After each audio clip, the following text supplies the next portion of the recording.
new kind of thievery is on the rise. Thieves who can steal your credit card data by walking by you with electronic scanners or their cell phones. This threat exists because of the radio frequency chips, RFID or NFC chips that are starting to be embedded in credit and debit cards. It's called skimming. These chips can contain vital personal information, including your account number. Here's how to protect yourself. Look on the back of your credit or debit card and see if you have Blink or PayPass and a small logo with these little transmission lines. If you hold your card just right up to the light, you can see the outline of the chip inside the credit card. Using a pen or Sharpie, put a small dot in the center of the indentation.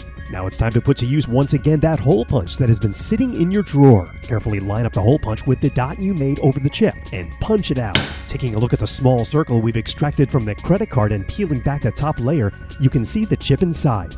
This card is now safe from RFID thieves. Now, if you don't want to hack your credit card and you do use the swipe to pay technology, there's another way to foil thieves.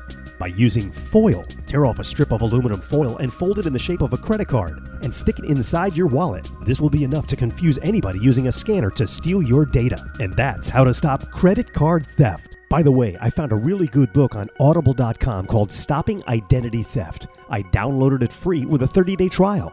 They also have about 100,000 other audiobooks, so get your free trial today and help support my show by going to audible.com/kipkay. Thanks for watching. We'll see you next time.